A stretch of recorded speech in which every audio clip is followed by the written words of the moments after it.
Welcome to Ram Prasad talks. యాక్చువల్గా నేను KL Rahul మీద వీడియో చేద్దాం అనుకున్నాను. అంతలోనే బ్రేకింగ్ న్యూస్ చూశాను, అశ్విన్ రిటైర్మెంట్ తీసుకున్నట్టుగా. ముఖ్యంగా అశ్విన్ రిటైర్మెంట్ మేబీ అంటే అతనికి 38 years అని మనం అనిపించదు. ఎందుకంటే అతను ఇంకా ఆడతాడేమో, ఇంకా కంప్లీట్ రికార్డ్ బ్రేక్ చేస్తాడేమో, లేకపోతే ఒక స్పిన్నర్గా హైయెస్ట్ వికెట్ టేకర్ అంటే మురళీధరన్ కానీ అంటే షేన్వాన్ కానీ రీచ్ అవుతాడేమో అని మనం అనుకున్నాం. సో అలా అనుకునే సందర్భంలోనే అశ్విన్ రిటైర్మెంట్ తీసుకోవడం, అలాగే ముఖ్యంగా అన్నిటికంటే బాధాకరమైన విషయం ఏంటంటే అతను ఆన్ ఫీల్డ్ అంటే ఆడుతూ ఉండగా రిటైర్మెంట్ ప్రకటిస్తే బాగుండేది. అతనికి ఇప్పుడు ఒక టెస్ట్ మ్యాచ్ కంటే ముందే అతను టీంలో లేడు.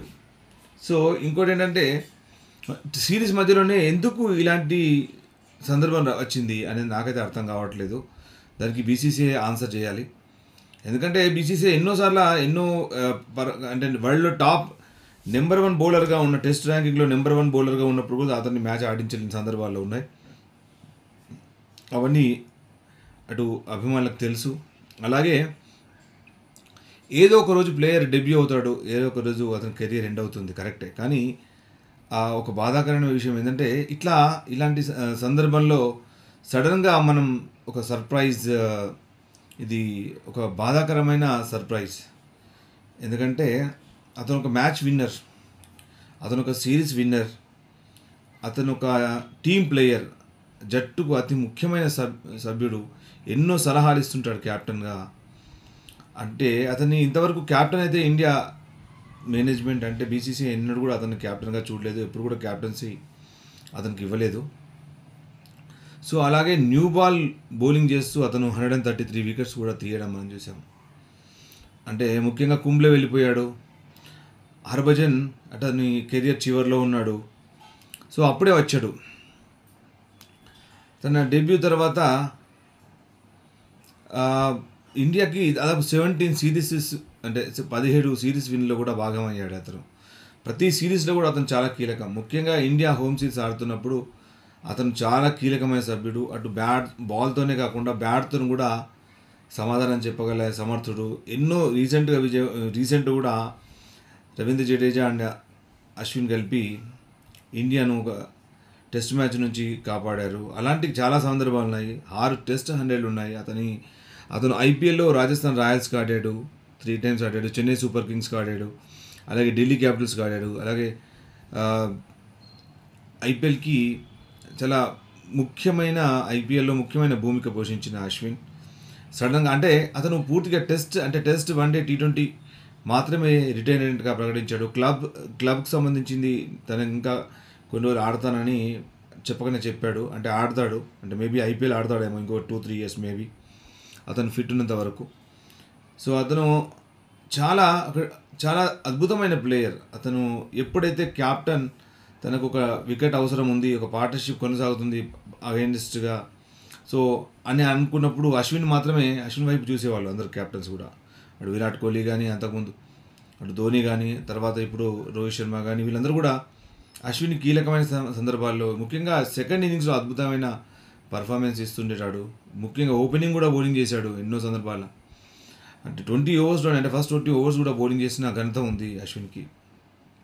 అలాగే అతని గొప్పనైన కెరియర్లో అద్భుతమైన బాల్స్ వేశాడు. ముఖ్యంగా క్యారమ్ బాల్స్ సృష్టి చేశాడు. అలాగే అంటే పాస్ అండ్ డెలివర్ అంటే ఆగుతూ బౌలింగ్ చేయడం, అంటే యాక్షన్ అతను రన్అప్లో వస్తూనే ఆగి బౌలింగ్ చేయడం, అంటే బ్యాట్స్మెన్ని తికమక పెట్టే బౌలింగ్ చేయడం. అలాగే రౌండ్ ద వికెట్ వేస్తూ బౌలింగ్ చేయడం. ముఖ్యంగా లెఫ్ట్ హ్యాండర్లకు అతను ఒక సింహ స్వప్నం. అతను ఎంతోమంది లెఫ్ట్ హ్యాండర్తో ఆట ఆడుకున్నాడు. అలాగే స్టీవ్ స్మిత్ వికెట్ కూడా ఎన్నోసార్లు తీశాడు. లెఫ్ట్ హ్యాండర్లకి బెన్ స్టోక్ ఎన్నోసార్లు వికెట్ తీశాడు. మోర్ దాన్ 10 times బెన్ స్టోక్ని అవుట్ చేశాడు. అలాగే ఒక బ్యాటర్ని రీడ్ చేయాలంటే అతను ఒక ప్రొఫెసర్, అతను ఒక సైంటిస్ట్, అతను ఒక మెజీషియన్ లాగా ఇండియన్ క్రికెట్కి సేవలు అందించిన అశ్విన్ మళ్ళీ టెస్ట్ మ్యాచ్లో కనిపించడం అనేది అనుకోవడం చాలా బాధాకరం. కానీ ఎన్నిటికైనా ఒక రోజు వస్తుంది, తప్పకుండా రిటైర్మెంట్ చేయాల్సి వస్తుంది. అది అశ్విన్ చాలా ప్రొఫెషనల్గా, అలాగే ఆస్ట్రేలియన్ అంటే మన ఇండియన్ క్రికెట్లో ఎలా ఉంటుందంటే మెడల్ బట్టి బయటకు దొబ్బే వరకు కూడా వాళ్ళు ఫెయిల్ అవుతూనే ఉంటారు కానీ వెళ్ళిపోరు. కానీ తను ఒక మంచి స్వచ్ఛందంగా తను రిటైర్మెంట్ ప్రకటించాడు. అది చాలా గొప్పనైన విషయం. అలాగే తను ఆఫ్ స్పిన్నర్ అయితున్నా కానీ అతను లెగ్ స్పిన్ కూడా వేసేవాడు. అటు క్యారమ్ బాల్స్, లెగ్ స్పిన్, అలాగే ఆర్మ్ బాల్స్ని అద్భుతంగా ఉపయోగించేవాడు. అంటే బ్యాటర్ అది స్పిన్ అవుతుందని పెట్టే అంటే ఆడే ప్రయత్నంలో ఆ బాల్ స్ట్రేట్గా వెళ్తుంది, సో వికెట్ని గిరాటేస్తుంది, లేదంటే కార్డ్ బిహైండ్ అవుతాడు. అట్లా ఎన్నో రకాల వైవిధ్యమైన బౌలింగ్ చేశాడు. ముఖ్యంగా ఆఫ్ స్పిన్ అలా ఫస్ట్ బ్యాటర్గా కెరియర్ని స్టార్ట్ చేసిన అశ్విన్ రాను రాను అతను ఒక బౌలర్ ఆల్రౌండర్గా ఎదిగాడు. 3000కు పైగా టెస్ట్లో పరుగులు చేశాడు. 700కు పైగా వన్డేలో పరుగులు చేశాడు. T20లో అంటే అతనికి ఎక్కువగా బ్యాటింగ్ వచ్చే అవకాశం ఉండేది కాదు. సో అతను గొప్పగా సేవలు అందించిన అసలు మన అశ్విన్ ఇక ముందు టెస్ట్ క్రికెట్ ఆడకపోవడం అనేది చాలా బాధాకరమైన విషయం. అలాగే అతను ఒక అద్భుతమైన కళాకారుడు. అంటే క్రికెట్ ఆటను కొంతమంది వల్ల మనం క్రికెట్ని చూస్తుంటాం. అలాంటి ఒక ప్లేయర్ అశ్విన్. అతను బౌలింగ్ చేస్తే ఆ బౌలింగ్ చూడాలనుకునే ఎంతోమంది అభిమానులు ఇండియాలో ఉన్నారు. ముఖ్యంగా నేను కూడా అతని వీరాభిమాని. అతను ఆడుతుంటే చూడాలనుకున్నాను. ఆస్ట్రేలియా కానీ ఇండియాలో కానీ ఎక్కడ ఆడినా అతను ఆడుతుంటే దేశాల్లో కానీ విదేశాల్లో కానీ అతను ఆడుతుంటే అద్భుతంగా అనిపించేది. అతను బౌలింగ్ శైలి, అతను బ్యాట్ని రీడ్ చేసే విధానం, ముఖ్యంగా ఒక స్పిన్ అవ్వకపోతే అతను బ్యాట్స్మెన్ని ఇబ్బందికరంగా మరి బౌలింగ్ చేసి అవుట్ చేసేవాడు. అలాగే స్పిన్ అవుతున్నప్పుడు అతను ఆడడం చాలా కష్టసాధ్యం. అలాగే అతని రికార్డ్స్ గురించి చూస్తే 5 వికెట్స్ అంటే 30 టైమ్స్ తీసుకున్నాడు. అలాగే 90 wickets against Australia and England,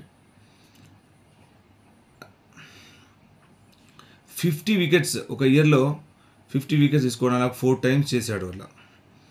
అలాగే 2011 వరల్డ్ కప్లో విన్నింగ్ టీంకు సభ్యుడు. అలాగే second highest wicket taker for India after Anil Kumble, 537 wicket తీశాడు టెస్ట్ లోపల. అలాగే థర్డ్ ఇన్ ద వరల్డ్ స్పిన్నర్గా అతను third person after Shane Warne and Anil Kumble.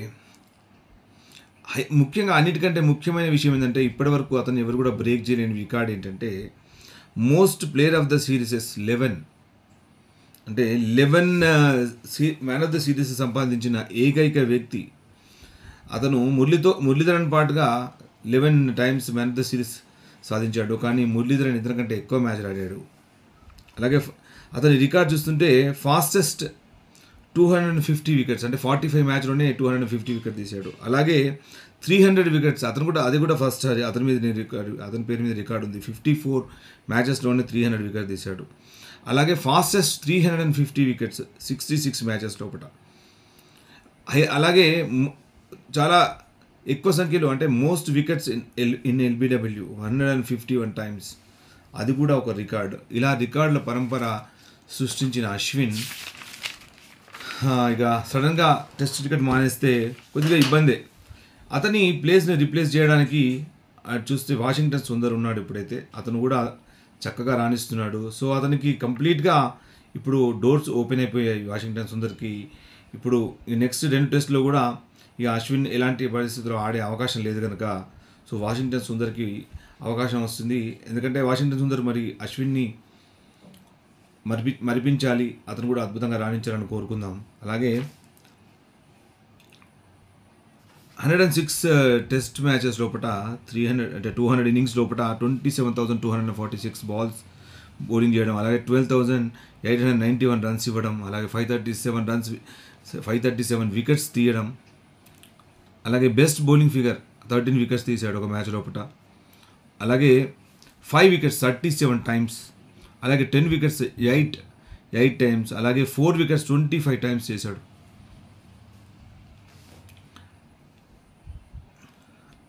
అన్నిటికంటే ముఖ్యంగా అతని గురించి మనం మాట్లాడుకోవాలంటే స్ట్రైక్ రేట్ ఏంటంటే 50.7 బాల్స్ అంటే ఒక 51 బాల్స్కి కనీసం ఒక వికెట్ తీశాడు. చాలా టాప్ క్లాస్, అంటే వరల్డ్లోనే టాప్ బౌలర్స్ సరసన చేరాడు అతను. అలాగే ఓవరాల్గా చూస్తే 116 వన్డేలు ఆడితే 156 వికెట్ తీశాడు. అలాగే T20లో 65 మ్యాచ్ ఆడితే 72 వికెట్స్ తీశాడు. అలాగే ఫస్ట్ క్లాస్లో 162 మ్యాచెస్లో కూడా 779 వికెట్ తీశాడు. బ్యాటింగ్ విషయానికి వస్తే 106 టెస్ట్ మ్యాచ్ లోపల, వన్డే గురించి నేను ఎక్కడ చూపట్లేదు. సో ఎక్కువగా అతన్ని మనం టెస్ట్లోనే ఆరాధించాం, చూసాం, ఎంజాయ్ చేసాం. 106 టెస్ట్ మ్యాచెస్ లోపల 151 ఇన్నింగ్స్ లోపల 3503 రన్స్ చేశాడు. అలాగే హైయెస్ట్ స్కోర్ 124, అలాగే 600s, 14 50s. ఇవి అతని రికార్డ్స్లు.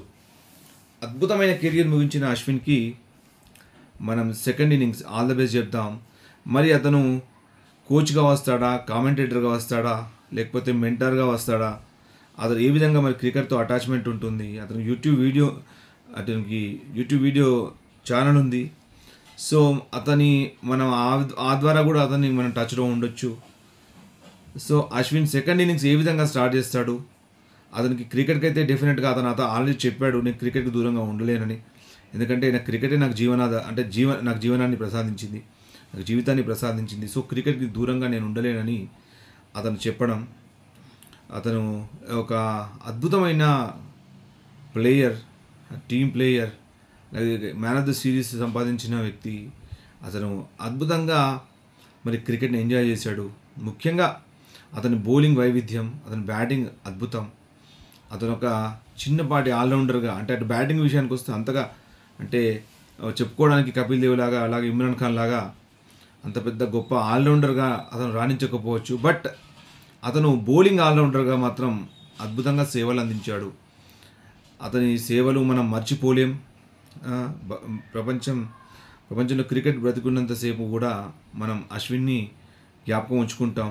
అతను ఒక అద్భుతమైన team player. We miss you Ashwin on the field అనుకోవచ్చు. అంటే మేబీ రంజీ ట్రోఫీ ఆడతాడా, ఐపీఎల్ ఆడతాడా, ఇంకా అంత స్పష్టత లభించలేదు. బట్ ఐపీఎల్ అయితే ఆడొచ్చు. సో అతను ఆన్ ఫీల్డ్లో మనకు చూసే అవకాశం ఉంది. ఆ తర్వాత అతను కామెంటేటర్గా వస్తాడా, అతను కోచ్గా వస్తాడా అని చూడాలి. సో మనం అతనికి వెల్కమ్ చేద్దాం అతను సెకండ్ ఇన్నింగ్స్కి. అంటే అతను రిటైర్మెంట్ తర్వాత అతను చాలా చక్కగా తన జీవితాన్ని కొనసాగించాలని మన ఛానల్ ద్వారా మనం అశ్విన్ని కోరుకుందాం. అలాగే అతనికి అన్నీ మంచి జరగాలని ఆ భగవంతుని వేడుకుంటూ సో సెలవు తీసుకుంటున్నాను. మరొక మంచి వీడియోతో మీ ముందుకు వస్తాను. Thanks for watching your favourite talk show, Ramprasad talk show.